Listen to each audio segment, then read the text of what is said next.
and you're watching The Never Show, where we hate that coppa thing, but we do what we gotta do to get you a movie review. Hey, how's it going, YouTube friends? It's me, your one fuzzy boy, Never! Coming back at you, eternally scarred in the worldwide ick with the world gone crazy. So you need an escape. My show is here for you. Yes, it's the only show with lemon-scented limes, lest I forget, and the only show with a supernatural, super awesome, third eye. That joke is terrible. But if you did... laugh! Then thank you. Also, thank you for clicking that subscribe button and that little bell icon and adding me to your YouTube experience. With that said, it's time for a movie review. Let's get into it, shall we?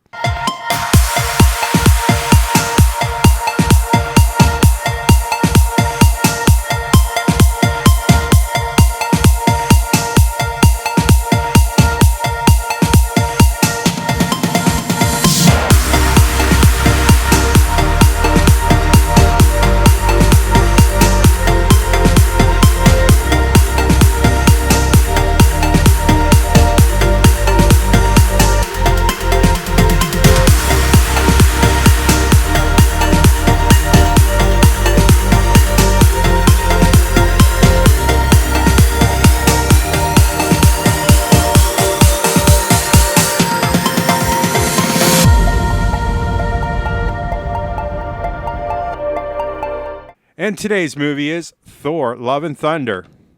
It is a PG-13 movie. It is an hour and 58 minutes. It's from director Taika Waititi, who wrote on this and starred in it. Jennifer Kaytin Robinson, who is his co-writer, and basically based on the works of Stan Lee and Jason Aaron. Our star-studded cast includes basically Chris Hemsworth, Natalie Portman, Christian Bale, Russell Crowe, and many, many more, but you didn't come here to listen to me read names all day, so let's just get into the more technical aspects. 5, 4, 3, 2, 1. Our production companies were Marvel Studios, Fox Studios Australia, Walt Disney Pictures, and our distributor here in the good old United States of America.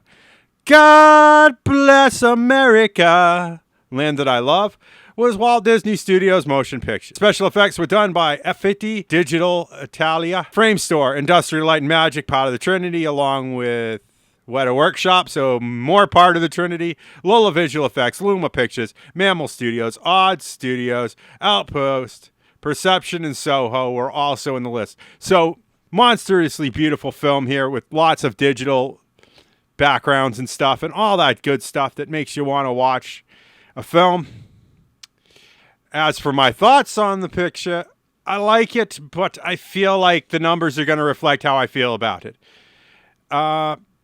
Natalie Portman and Chris Hemsworth are great together. Christian Bale is a great bad guy. I just feel like they went and crammed a lot of one-liners in for these guys. And Russell Crowe was a great Zeus. And Taika Waititi, a.k.a. Korg, basically the whole narrator of this whole dang thing. And it's not a bad ride. It's just not everything we were hoping for. And God's sakes, did they recycle Sweet Child of Mine from Guns N' Roses? I just really wanted more. I thought they were going to be a little more serious with this. And it is basically a comedy. It is slapstick. I feel like Taika Waititi as a director basically said, here, stand here, do this, and say the first ridiculous thing that comes to your mind. It is so crammed with one-liners, and I laughed a little bit because some things were funny, and other things were like, oh, the cringe. The cringe. I can't stand the cringe anymore.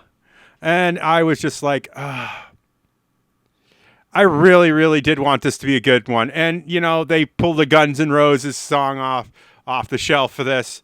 And I think even Axl Rose will be a little annoyed at how overused Sweet Child of Mine is. So I'm going to leave it up to you. Let's just say I want to see what CinemaSins thinks.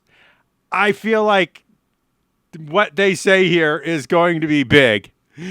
I feel like this movie needed something, and I feel like they're going to find that whole pick apart situation that me, as someone with an ADD riddled brain who just is here to enjoy the movies, missed. So it's a 7.0 on IMDb with a 67% tomato meter with an 81% audience score. And I can see why people liked this. I do. I liked it. It had its moments, but that first hour, I feel like the pacing was really weird. And all the good stuff was crammed in at the end. So I definitely see this as a TV watch. It's a Marvel movie, so I want to get it on DVD. But as a theater rewatch, I'm going to say it's a pass. I've had my love and thunder, and I'm done. I feel like this is as much justice as I'm going to give this film. So with that said, if you like what you see in here, make sure you hit that like button. Likes and views are how YouTube works now. It's not the way I like it. It's just the way it is.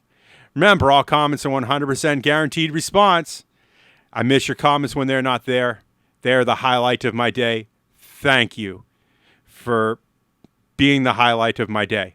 You know, I got to ask Amazon Patreon. It's how it's done for us smallish YouTubers, and it feels nice to say smallish now. Thank you for your support so far, and thank you for supporting my American dream. And with all that said, for a final time, if you want to see more of this nonsense, make sure you hit that subscribe button and that little bell icon. Ring-a-ding-ding. And I'll see you in the next movie review. Bye!